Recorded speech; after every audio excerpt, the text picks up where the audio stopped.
and our children can be able to go to school. I was very pleased with the session that was here before, because in Kenya, we have succeeded in having a very good and effective school feeding program that has doubled school enrollment. And when the children have been fed, the parents are able to proceed with their daily hustles unhindered. Thank you. Indeed, and we cannot overstate the impact on educational outcomes and economic development when we address the crisis at a foundational level. Thank you very much. Let us hear from the Vice President of Nigeria, His Excellency Kashim Shettima. Over and over again, concerns around conflict, insecurity, political instability have been mentioned by our previous speakers. I'd like to find out then from you, as Nigeria, it's a new administration in Nigeria as well, how you've been able to mobilize domestic resources and also access development financing from partners to transform food systems. Thank you so much. Your Excellencies, distinguished ladies and gentlemen. Well, our government is barely 2 months old, and President Bola Ahmed Tinubu hit the ground running from day one, determined to transform the meaning and concept of modern governance. And along that way, to demonstrate the nation's commitment towards our food system, he declared a state of emergency in food security and took it as a livelihood item within the purview of the National Security Council.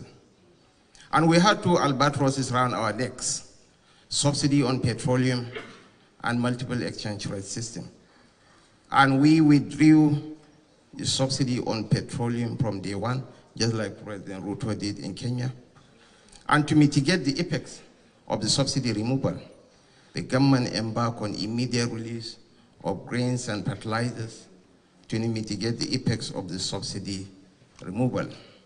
A commodity marketing board has been put in place to continuously review and monitor the prices of food items. Nigeria is a diverse country with lots of potentials and diversities. But along this line, the government is making strenuous efforts to activate funding for the entire agricultural value chain. The nation has a lot of potentials. 1 out of every 4 black men is a Nigerian. And it's projected that by 2050, Nigeria will be the 3rd most populous nation on earth, surpassing the United States. So the anticipated demographic bulge, we have the capacity of turning it into demographic dividends, or it will be the demographic disaster that will consume all of us. Along this way, we are determined to invest in agriculture, fundamentally because, and the whole mantra is increase in yield, because entrepreneurial capitalism is embedded in the very psyche of the average Nigerian. But why we will have 133 million Nigerians suffering from multidimensional poverty? Our people lack the wire with that, to be placed in Jeffrey Sachs' first ladder of development. But the president is determined to reposition the Nigerian nation, activate the river basin development authorities for enhanced food production and livelihood support to Nigerians. Along this way, the president has already approved the infusion of huge quantum of funds towards repositioning our security architecture, because we have similar problems with Somalia and Kenya, especially in the northeast and the northwest sub-regions of the country. We are repositioning our security architecture to provide support to farms and farmers. And nothing fascinated me much more than the school feeding system. I listened with rapt attention because it's the greatest game changer, especially for the poor, because the young ones at their formative stages, food is very essential in the formation of their brainware. So it's absolutely essential. We are with you, we'll align with you, we'll partner with you towards meeting our global objectives. Thank you so much. Thank you very much, Your Excellency.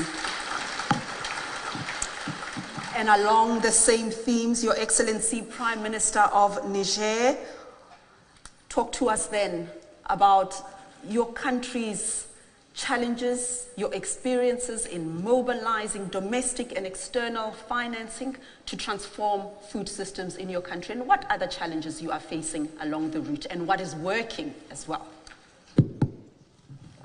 Merci beaucoup. Je vais parler en français. Donc, mettez vos écouteurs, s'il vous plaît. Merci, madame. Au Niger, vous savez, nous sommes un pays qui est très affecté par les changements climatiques. Et compte tenu de cet aspect, nous avons élaboré une politique qui consiste à assurer l'alimentation et l'autosuffisance en production agricole de notre pays. Cette politique que nous appelons l'initiative 3N, les Nigériens nourrissent les Nigériens, comporte tous les volets allant de la production agricole en passant par la commercialisation et allant jusqu'à la nutrition. C'est donc une politique complexe qui couvre à la fois la protection du sol, l'amélioration des rendements, la connectivité au marché, la qualité de la production et également la qualité de l'alimentation. Nous avons, en accord et en collaboration avec la Banque mondiale et le FIDA, essayé de mesurer la part du financement qui va à l'agriculture. Il s'est trouvé que en 4 années, de 2019 à 2022, le Niger a augmenté de 70% son financement qui va en direction de l'agriculture.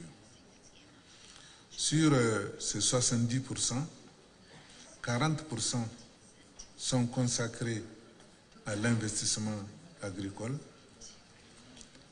26% à la vulgarisation agricole et 23% à l'alimentation, 8% à l'environnement. Évidemment, cela signifie que au Niger, nous avons un programme assez conséquent où l'agriculture apparaît comme une grande priorité du budget national. Pour financer ce programme, 24% des ressources proviennent des ressources fiscales directes du pays et 76% des financements extérieurs, notamment des emprunts. Évidemment, les emprunts eux-mêmes étant considérés comme des ressources remboursables, on peut considérer que là également seront remboursés sur les ressources nationales. Donc voilà l'expérience du Niger. Nous avons été sélectionnés comme un pays pilote pour mesurer un outil mis en place par la Banque mondiale et le FIDA pour mesurer les financements en direction du secteur agricole. Cet outil est très efficace et nous avons utilisé la collaboration de tous les services qui interviennent dans le domaine de la production agricole pour en pouvoir bénéficier, pour avoir mesuré les effets. C'est donc une expérience en tout cas très positive qui pourra être vulgarisée à l'échelle du continent, pour voir même à l'échelle internationale. Merci beaucoup de votre aimable attention.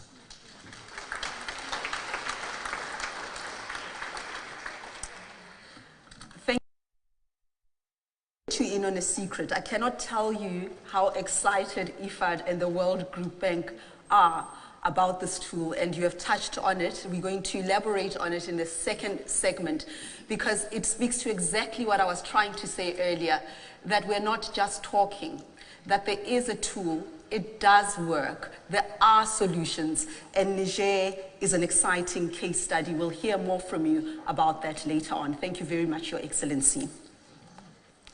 Let me thank you all, Your Excellencies, for getting us started today. I'm going to invite you to take your seats, to return to your seats. We thank you so very much for highlighting your country-specific circumstances, but also talking candidly about why we need to reform the international financing architecture. Thanks indeed.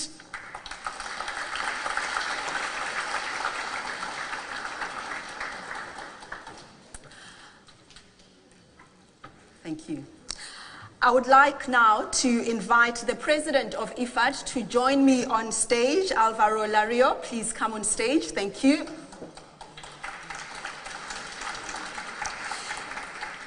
And to be a part of our conversation as well, Senior Vice President and Chief Economist for the World Bank, Indamit Gill.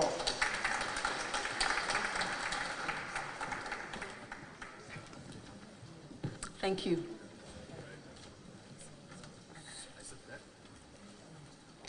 First, before we get started on the challenging issues on financing food systems transformation, I would like to get your impressions on what you heard in our first panel. The realities, the challenges, the political instability, and of course, access to funding. Your impressions. Well, thank you very much. Welcome to everybody. We're very excited about this summit after 2 years, and we're very much looking forward to further solutions and financing for many of these countries. Actually, we work in the 4 countries and we have very exciting programs in all of them, so it doesn't come as a surprise as many of the challenges as well as the opportunities we are seeing. One of the positive sides, I would say, from 2 years ago is actually that now we all speak the same language, and this language comes to the national pathways. There's plans in place where we actually can all mobilize funding and we can know what are the gaps. We're also excited about the new tool that has been developed between ourselves to really be able to see where the gaps are and also mobilize this money throughout for the gaps.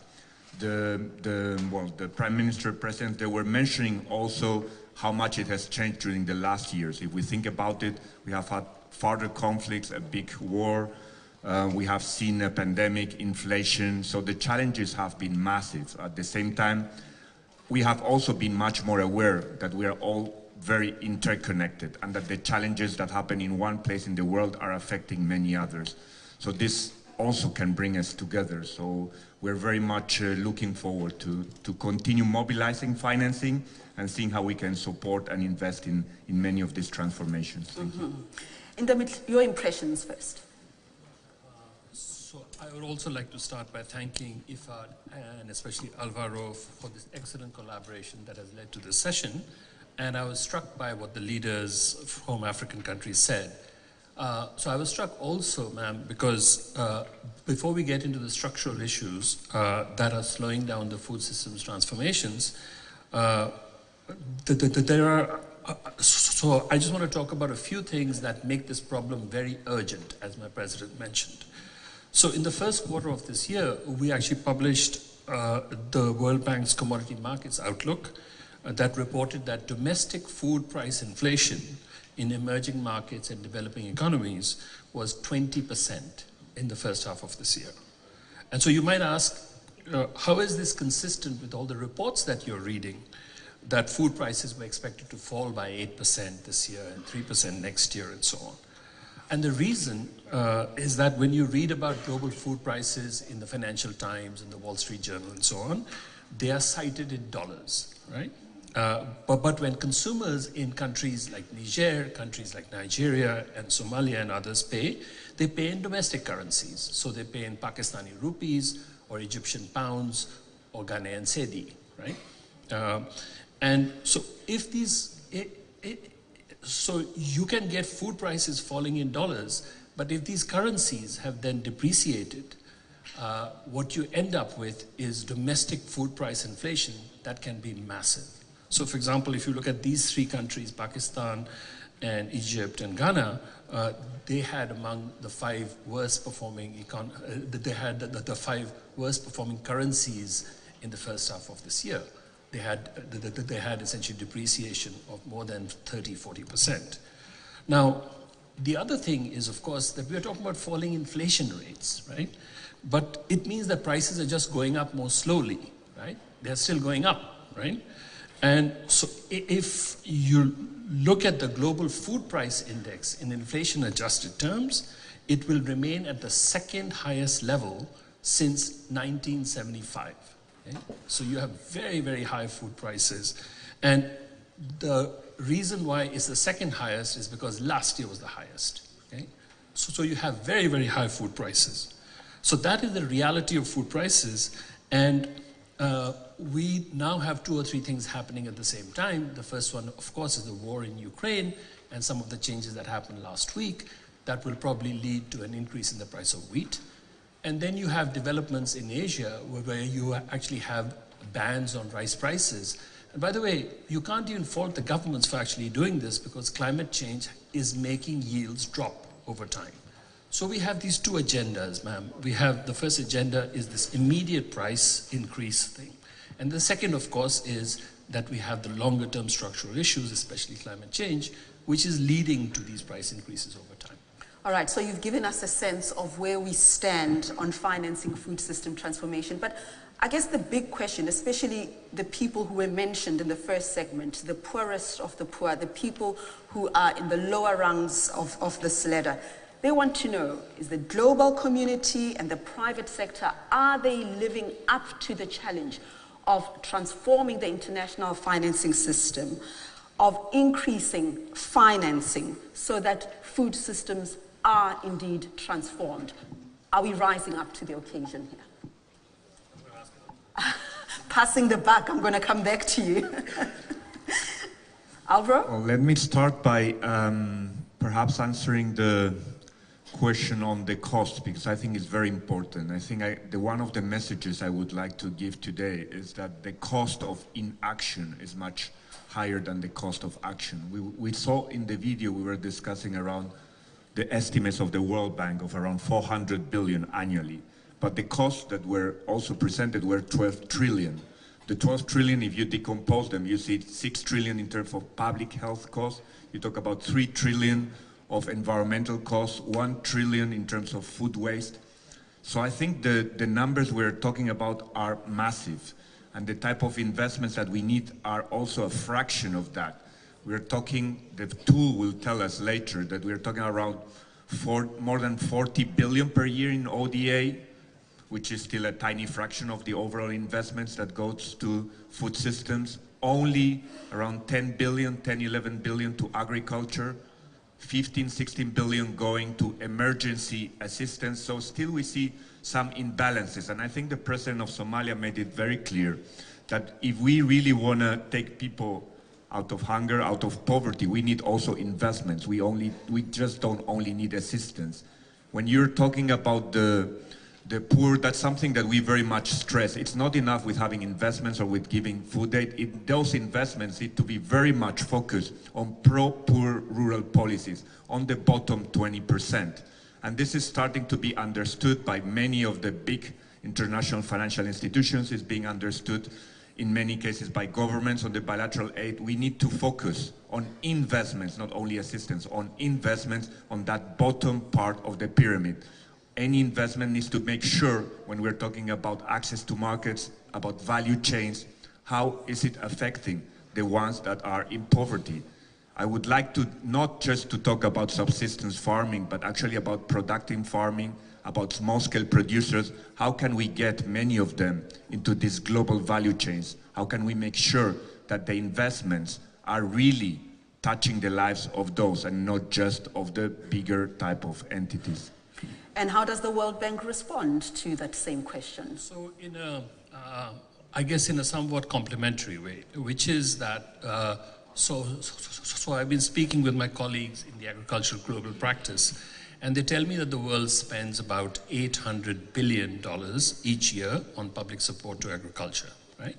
Now this is supposed to help, mainly to help farmers, but at the most about a third of this money actually helps farmers. The other part goes to a whole lot of other things. And because of the way this money is spent, it encourages practices that are inefficient for the farm economy, and it's bad for the world's environment. The other thing that my colleague Martin here, he tells me, is that just repurposing just 10% of this money, 10% of this money is a large amount, which is 80 billion, right? We can simultaneously do 4 things. The first one is we can improve food security, we can make healthy eating affordable, we can reduce poverty, and we can bring GHG emissions down by 40%. So the first time he told me this, my first reaction was, wow, you know, you can do all of this stuff just with 10% reallocation. But then the next question is how? And I think this is something that everybody has to get involved. The European Union, the United States, big countries like India and Brazil, and everybody else, right? Now, but the other point is that even if the spending is made better, the world will need another 50% of this, which is another 400 billion. So the total amount of spending that we probably need if we do this right is more than $1 trillion, because it's a huge task, it's a difficult task, right? Now, it's not easy, ma'am, it's not easy to make a case for more spending, right? So one area, for example, is agricultural research and development. So I read a very good, really good report by the Gates Foundation recently that agricultural research is among the top 4 investments with the highest economic returns, along with education, quality, maternal and child health, and trade. And the returns to some of this are like more than 40%, right? The number that is cited in this report for additional R&D is about 5.5 billion each year for the next 7 years. And coincidentally, by the way, the World Bank provides about $6 billion of support for this one. So we will actually talk about these numbers and so on as we're trying to reform the World Bank and scale it up. One last thing is that this is not chump change, right? 6 billion here, 5.5 billion there, but it's just a small fraction of what we need. And unlike education and health systems, food systems are mainly private. They're not public, right? So what we will need more than anything else is private sector participation in financing these transformations. And it's really good that the head of IFAD is actually knows this business very well, because he used to be at the IFC and he has a master's in finance from Princeton University. So I think we're going to take his advice. He didn't pay him to say all these nice things about him. Okay, I'll tell you what, let's just get some help, just to scale up the conversation here, to find out what we need to do to complement traditional efforts to help partner countries in financing and transforming food systems. So to help us along with that conversation, I'd like to invite the president of the Islamic Development Bank, Mohammed Sulaiman Al Jasser, if you can join the conversation, please. Thank you. Also the Vice President of Finance for the African Development Bank, Hassatu Nsele, please come and join us.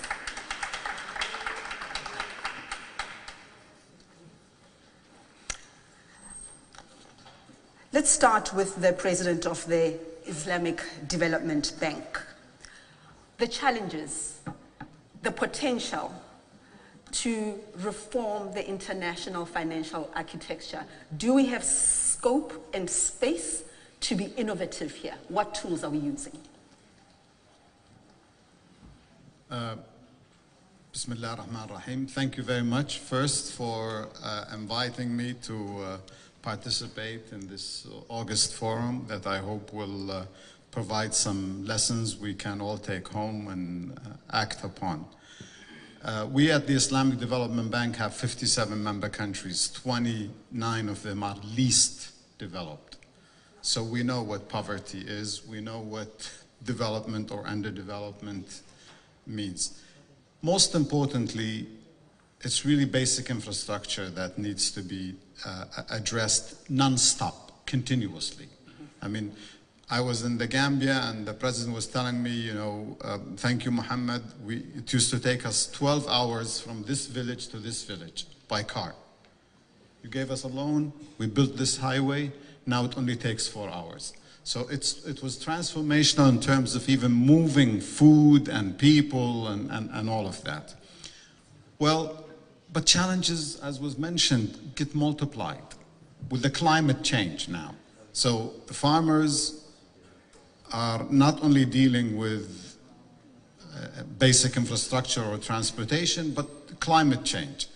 We in the Islamic Development Bank, we work on the steady state requirements of our member countries, but also we take the crises that befall them unannounced, like the climate change. So we, with the Arab development institutions, we put together a package of $24 billion to help member countries finance their climate-friendly projects, be it in the renewable energy, be it in other areas.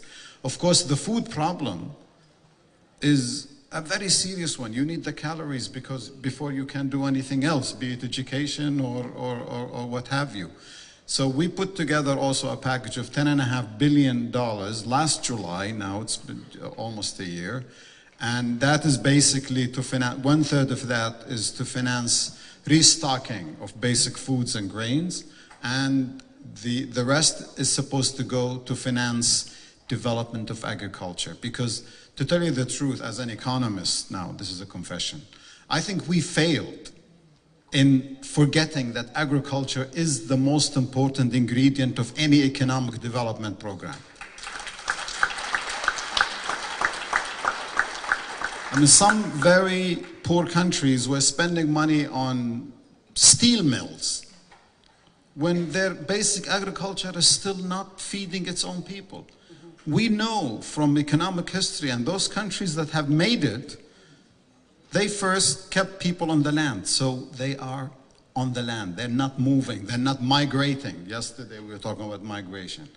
And then they discovered that they can produce more than they need, so they can send it to the urban areas. Urban areas now, they are fed, so they can get busy with industrialization. So we need to bring back that theme to our development paradigm and do it in collaboration. Not the Islamic Development Bank, not even the largest of us all, the World Bank can do it. I mean, the challenges are huge, but I can tell you, smaller collaborations that we have been engaged in have made a huge difference. We should not belittle those when we address them. And finance is only one element. It's a critical element, but I think collaborating and ensuring that we are on the right track, investing in agriculture and then investing in people's health and then investing in education is what will make all the difference. Going back to basics. All right, let's hear from the African Development Bank. We've talked about the need for innovative new sources of financing, but also recapitalizing, right? Recapitalizing the MDBs, the IFIs, so that we can attain these outcomes. Your thoughts on that? Thank you. It should be on. Is this working? Right? Is it working? Okay, very well. Thank you very much, and thanks, for having the African Development Bank invited here to discuss this very important issue. To the first question that you posed, yes, there are opportunities. There is to be had at the IFI level, at the multilateral development banks level. So basically, there was a group that was put together by the G20 in order to evaluate the strength of MDBs and the capacity to respond to the global development challenges. And multilateral development banks represent 60% of the non-concessional official financing architecture. But they've been asked to evolve. They've been asked to play a greater role in addressing the global public challenge, the global public issues that we're seeing, because they are, deemed to be well-placed and uniquely equipped in order to do that. And financial innovation is one of the key aspects of this, because as you said, rightly, yes, we need all those policies, we need all those initiatives, but you need to have the resources in order to be able to implement them. And so financial innovation is at the center. And I'm very proud to say that the African Development Bank, we've been spearheading financial innovation for a very simple reason. We have a formidable mandate for Africa, and relatively our capital resources are limited. So we need to go beyond shareholder capital. We need to use financial instruments in order to catalyze more development into the continent. And it's in that spirit that we've collaborated with the Inter-American Development Bank and developed a solution for increasing or for rechanneling SDRs to multilateral development banks. Because the G20 had a very interesting quote where they say, right now, it is a time of great risk and great opportunities. And the SDRs present great opportunities because basically, by lending to multilateral development banks, we, MDBs, multilateral development banks, will be able to have a leveraging impact of 3 to 4. So just imagine, $25 billion lent to the MDB system at zero cost to the SDR, taxpayer, is $100 billion of immediate lending capacity made available to our institution. So I like, what you said. It's no longer. Let's not go to advocacy. Now, we need to move forward, go beyond the advocacy to go to action. This is exactly that, and it can be a game changer. The MDBs are uniquely placed, to play this role, and let's say that it's taken a lot of time, but I think that we are at a place now, and this was said by one of the previous speaker, like the president of Somalia, actually, that traditional financing needs to evolve, and this is exactly where we are. There needs to be a reset because the SDGs are not going to be met in 2030. And at the pace at which we're going, they're not even going to be met in 2040. I'm sorry, that's the reality of it. So either we continue and say, have those visions about, how great we want to be, what the great things that we want to do. But if we do not follow that with action, with resources, we're not going to go anywhere. So there are innovative solutions available out there. Let us all be innovative. And I'm not talking just about the MDBs because they have been, but also the shareholders. Thank you. Thank you so very much. We are all in conversation with each other. The representative from Kenya also spoke about the financial architecture not working for the particular environments, Africa, and how we need to innovate, how we need to collaborate, how we need the partnerships. We are running out of time, but I do want to ask a final question around the importance of data, because that's what will shift the needle. That's what will inform our path forward as we go to our next segment. Perhaps you'd like to talk to us about that very briefly as we wrap up. Yes, thank you very much. So we will be launching we are launching the 3FS, a tool that will be measuring the flows in terms of food systems. Up to now, we had more of national budgets on agriculture, but we need to take into consideration the entire food systems, and this will make a big change. And I think the president of Islamic Development Bank was mentioning it. Food systems is not just about agriculture, it's about distribution, it's about transportation, it's about storage, it's about commercialization, access to markets. So all of this needs to be taken into consideration and measuring how we can be able to invest in these areas, as I said before, so that they can also impact on the bottom of the pyramid. And these are the people that we should very much focusing on, making sure how we are investing and how it's transforming the lives and transforming the communities. For this, it's not just one sector, it's taking into consideration all of these sectors. And I think this tool will help in informing many of the policies, just as the national pathways have been also fundamental on seeing how we can channel the resources towards the specific budgets. President of IFAD, Alvaro Lario, thank you very much for joining us. Indamit Gill, Senior Vice President and Chief Economist of the World Bank, Mohammed Suleiman Al-Jasser, President of the Islamic Development Bank, and Hassatu Nsele, Vice President of Finance for the African Development Bank. Thank you very much. You may take your seats.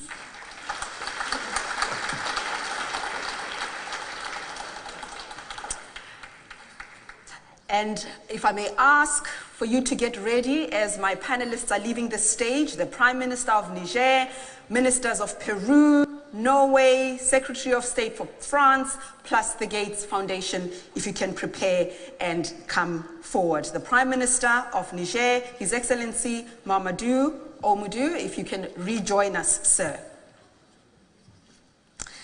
And His Excellency Segundo Regulado, Vice Minister of Agriculture for Peru.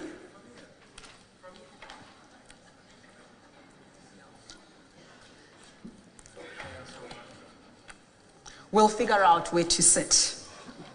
Thank you. And it's a pleasure, the Minister of International Development for Norway, Her Excellency Anne Finarim, if you can come forward, please.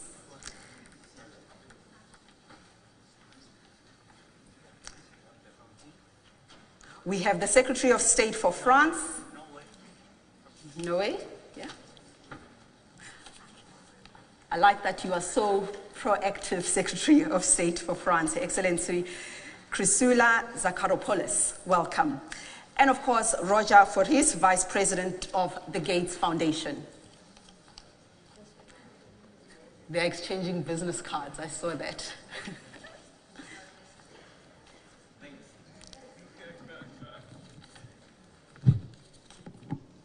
Welcome, welcome.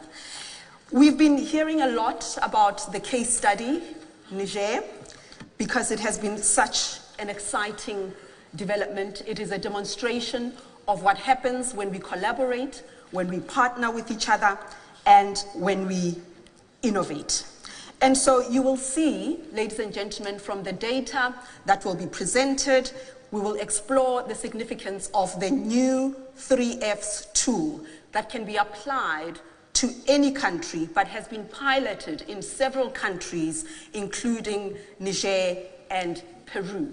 We will start this morning with Niger. I do want to spend just a few minutes talking through the data and what it tells us. It is one of the first countries in the world, together with Peru, that is piloting this innovative tool.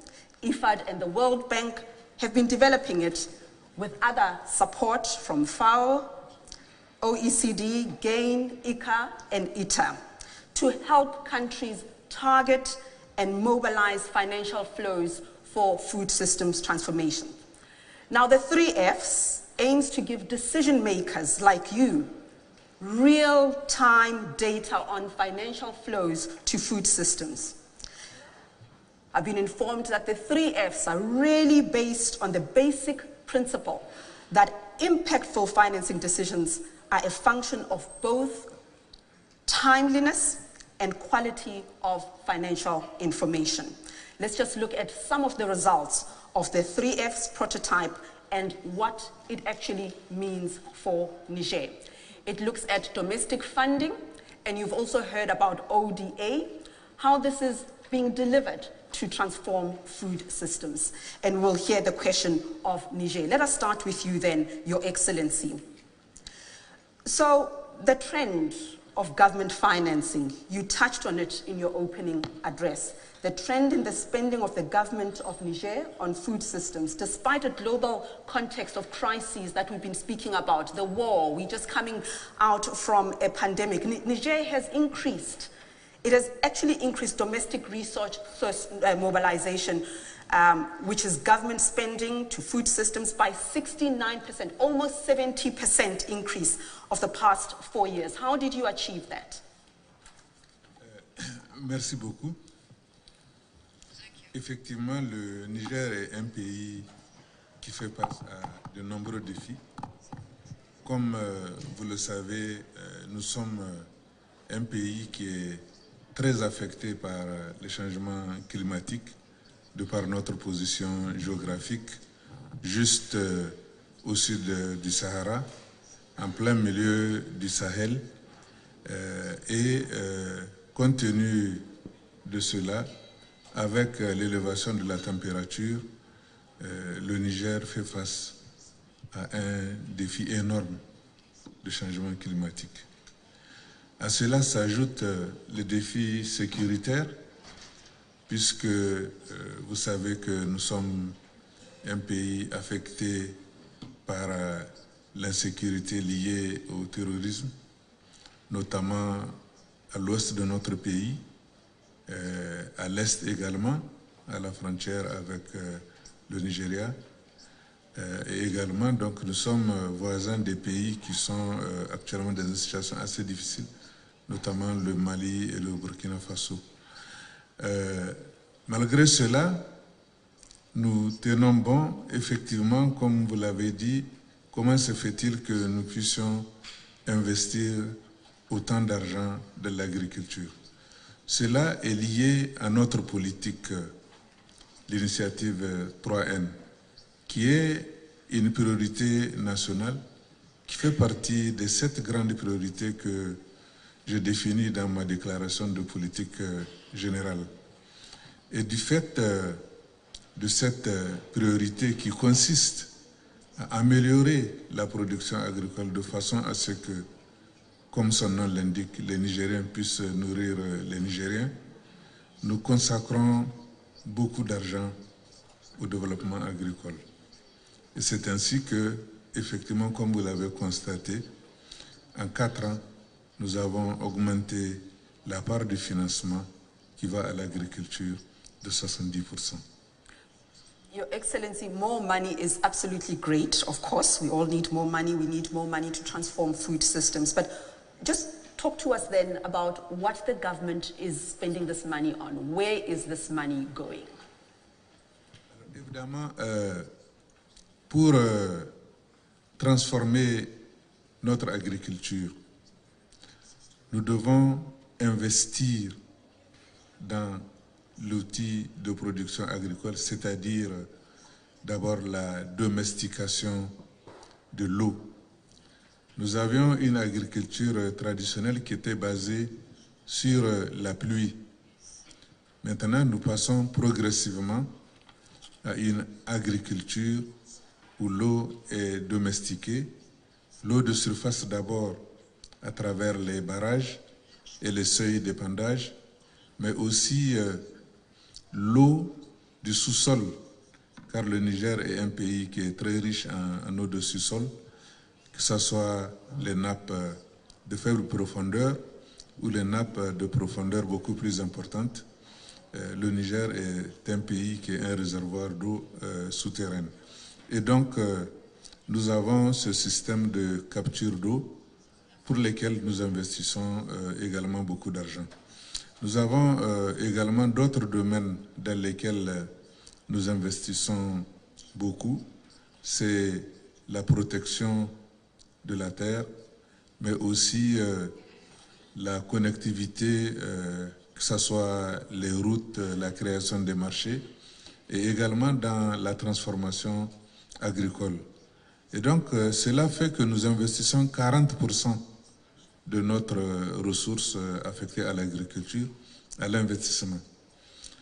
Environ 25% sont consacrés à la vulgarisation agricole et 23% à l'alimentation d'urgence, parce que, quoi qu'on en dise, nous sommes encore un pays qui, du fait des conflits, a encore besoin de soutenir les populations en situation d'insécurité alimentaire sévère ou parfois modérée.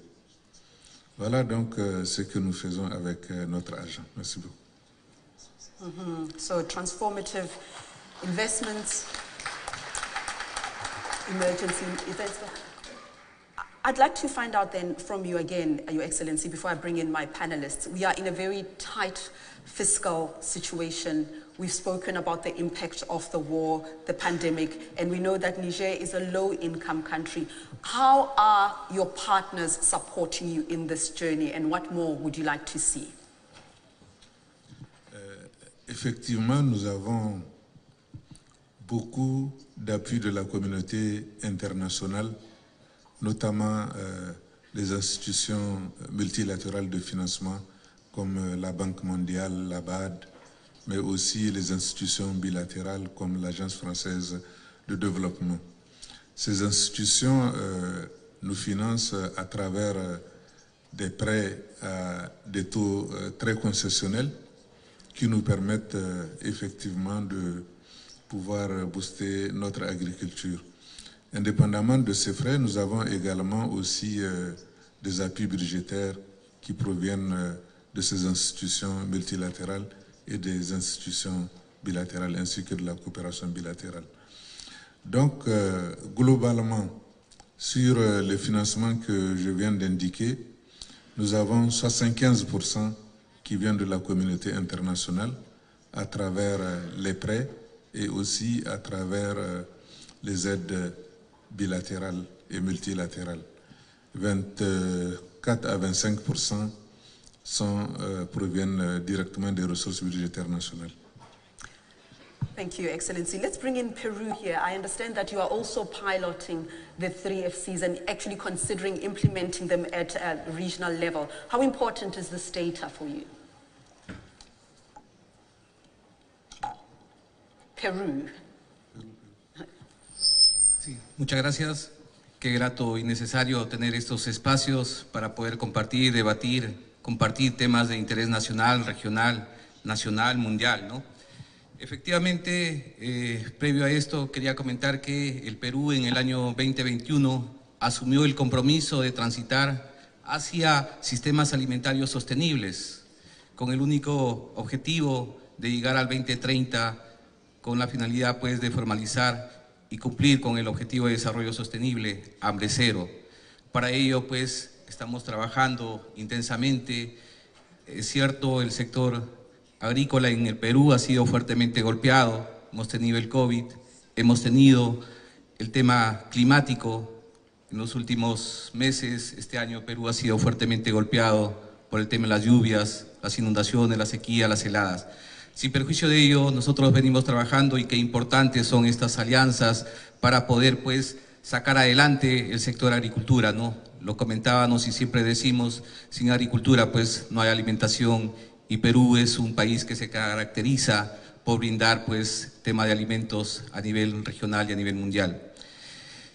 En dicho contexto, el uso aún inicial, incipiente de esta herramienta 3FS nos ha permitido hacer una primera aproximación respecto al gasto público destinado a los sistemas alimentarios, por lo que en esta primera etapa consideramos que es una herramienta útil. Sin embargo, cabe precisar y cabe resaltar que estas estimaciones aún no son las definitivas, van a haber pues variaciones, toda vez que en esta etapa inicial, este aplicativo, este programa, solamente ha contemplado lo que es el gasto del gobierno nacional. Aún no han considerado lo que es el gasto que se hace a nivel de gobiernos regionales, a nivel de gobiernos locales. El Perú, a nivel de la descentralización que venimos realizando, destina recursos importantes a los gobiernos regionales y a los gobiernos locales. Más del 40% están destinados a lo que es sistemas alimentarios.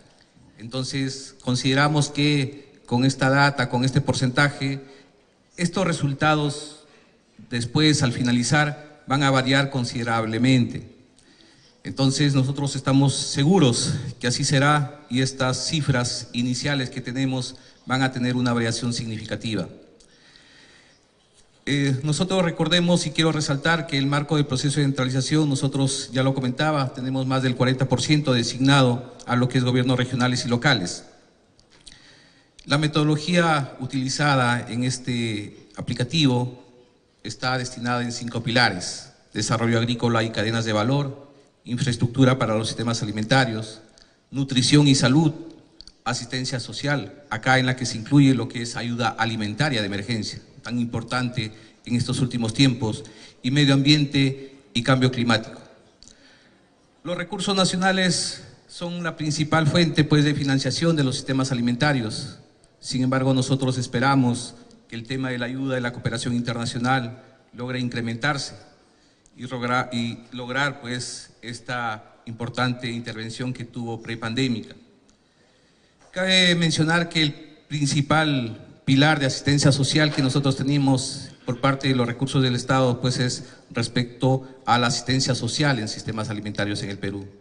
Este financiamiento aumentó el año 2020 debido a los mecanismos de subvención, dado pues, el tema del COVID que se tuvo intensamente en nuestro país.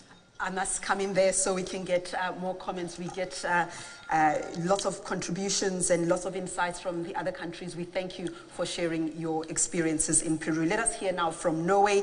I understand, Minister, also that you also value the 3FS. I mean, how important are they, especially in the context of the UN Food Systems Coordination Hub?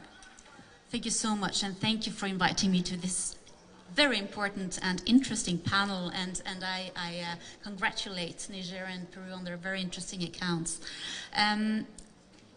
Knowledge and information about how the financial flows are directed and channeled is essential for planning development progress. It's an absolutely essential tool if Norway, as a donor country, is to, use our efforts in the right way. But, let us not fool ourselves. This is extremely complex. And I think, I think honestly that agriculture and food systems might be the most complex fields of development there is. And to be honest, maybe that is why, as the gentleman from the Islamic Bank mentioned, agriculture has to a certain extent been a little bit neglected lately, because it is so complex. Just to mention one issue, the urban-rural link. We know in order to transform food systems, we need to make sure that urban poor have access to nutritious food. Well, in many countries today, that food does not come from the food-producing sector around the cities because logistics is not there, etc. And so that is just to, to give one example of how there is such a multitude of investments that need to take place. I wanted to mention 2 points in terms of thinking out of the box on financing this sector for the future, that I'm spending a lot of my time on. First of all, we need to make sure that the food systems tap into the climate funding, climate financing, which is out there. And I have huge expectations for the next COP to put this on the agenda. And that is because the agricultural sector, or the food systems, is both the problem and the solution in terms of climate, both mitigation and adaptation. So, and we know that there is climate finance out there, and I think that the food system transformation needs to tap into a lot more of that available financing.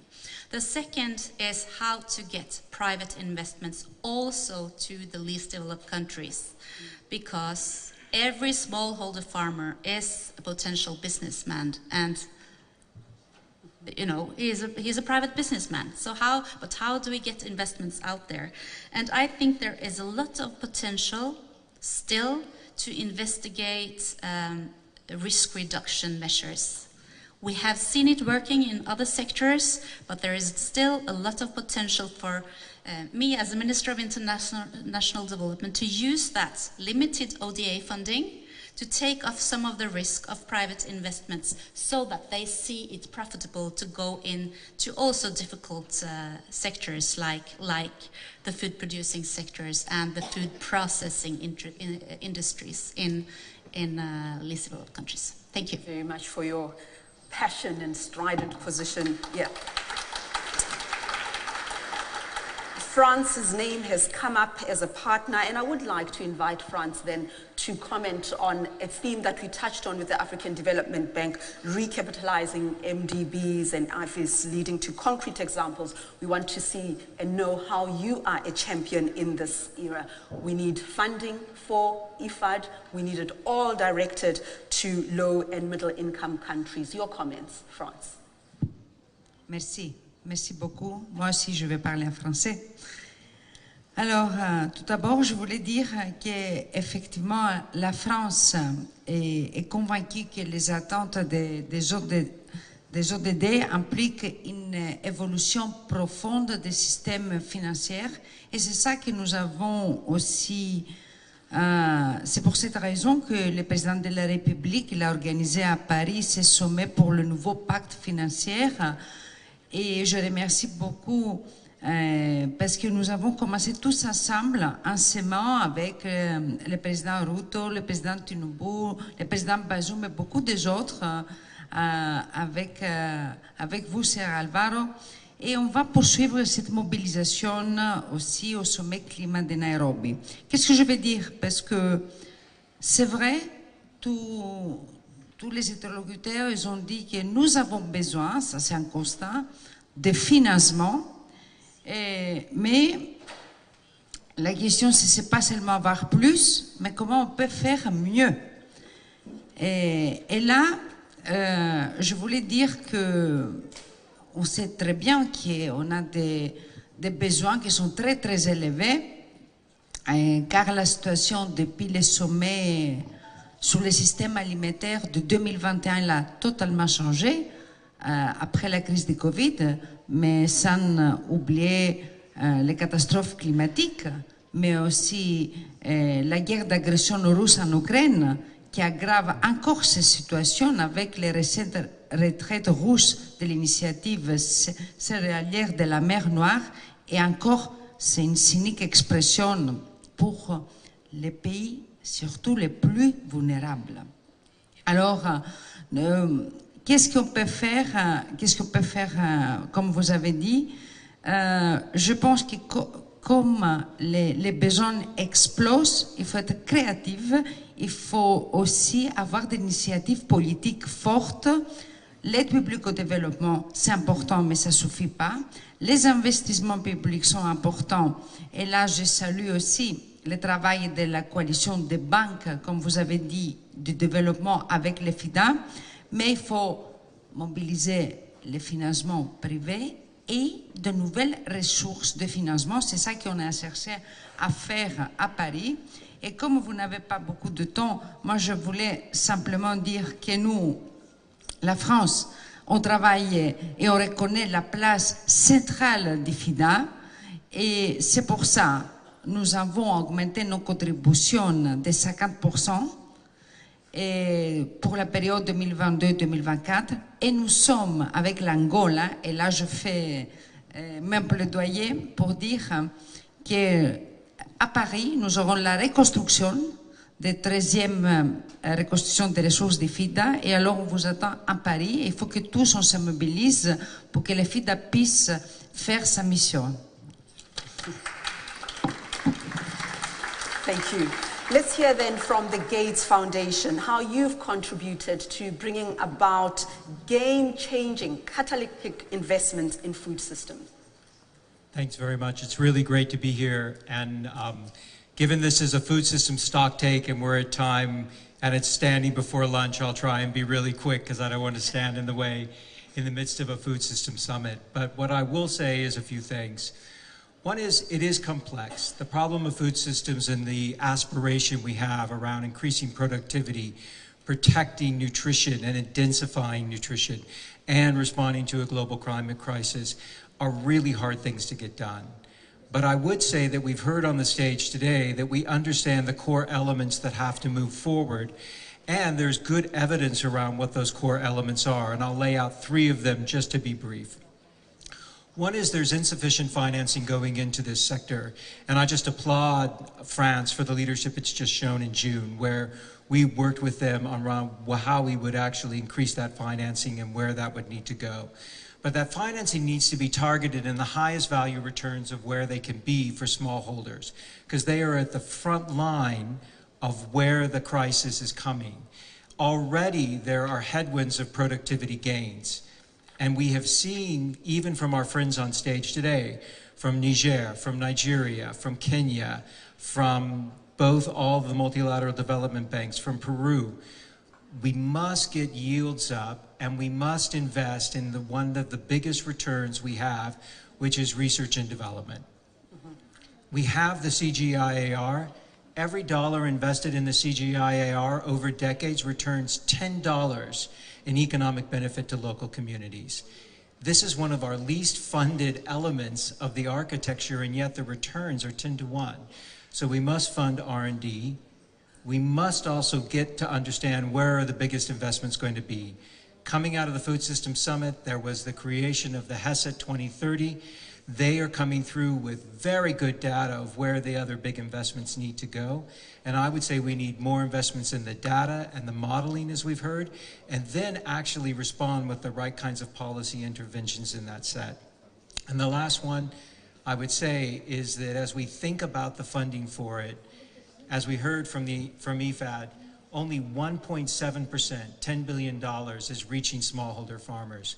That is just simply insufficient, given that smallholder farmers in our lifetime have been the largest drivers of people out of poverty. And we have seen a huge reduction in poverty in Asia. We've seen it in South Asia, and I'm ready to see that happen in sub-Saharan Africa. We know how to do that. We can do that more sustainably, and that's why I'm very appreciative of our friends in the UAE putting the food system at the forefront of COP28. And let us go into that with a real plan and not just an aspiration. And at the forefront, it's got to be invested in the things that matter most. And innovation and R&D, we're behind, and the time frame is long around it. So thank you. We'll leave it at that. Thank you very much to our speakers and our presenters. And we will elaborate a little bit more tomorrow, or in greater detail, about the private sector role at our session tomorrow. And we'll be hearing more about Nigeria in our session taking place in the King Faisal room in just an hour. So all these conversations are continuing. I'd like to call the IFAD and World Bank presidents to explain very briefly what is next in leading the financing agenda for food systems and to give us our closing. You can leave the stage. Thank you. IFAD and World Bank. Thank you very much.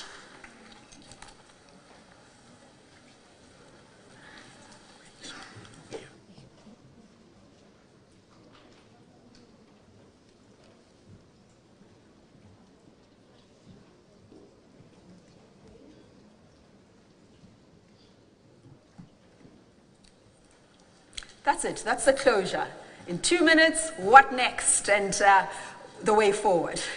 Well, thank you very much to all. I think the session clearly highlighted the importance of food systems, agriculture, especially small farmers, in lifting millions of people out of poverty. So the three main aspects we discuss relate to finance, to data, and to political will. In terms of finance, we're very much looking forward to the conversation on the private sector.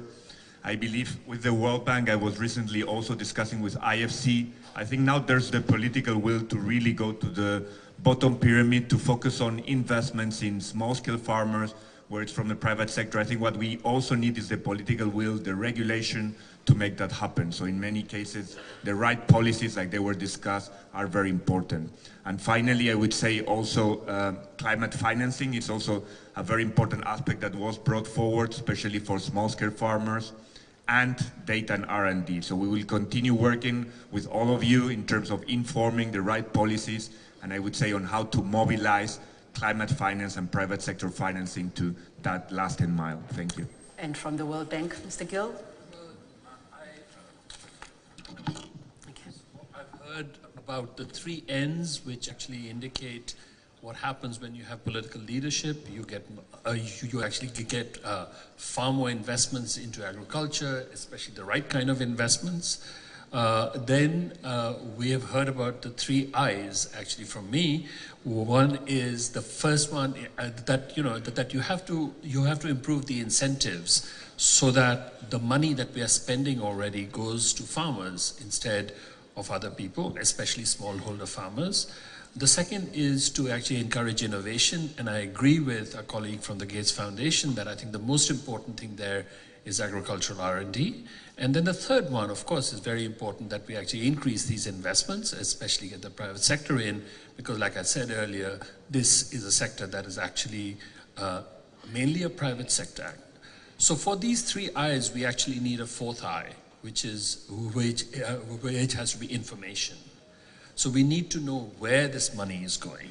And I think that's where the 3 F's come in, the financing flows into food systems. And I think that that tool has to be used everywhere, the way that Niger has used it, and Peru and others have shown how best to use it, so that we know that this money is getting, that we are putting this money into the highest return uses. So 3 N's for leadership, 3 I's for efficiency, and then the 3 Fs for information. And the 3 Fs are our favorite. You're going to hear more about these tools at our next session. That is on Wednesday morning. I did promise you that there will be a special dialogue with the private sector. We will hear more from the Olam and the Gates Foundation in our session tomorrow. Let me remind you that we will be hearing more about Nigeria. The session is taking place in just an hour at the King Faisal Room, and do join us there. I do want to steal the words of our minister from France. You said that we don't just need more money, we need better money. Using it equitably, fairly, with the bigger picture in mind and consideration for local circumstances. Let me thank you, ladies and gentlemen, for joining us this morning in our high-level session on financing food systems transformation, and to all our panelists whom I didn't thank properly because of pressure of time, thank you for your generosity and for your expertise. I look forward to seeing you again tomorrow. Thank you.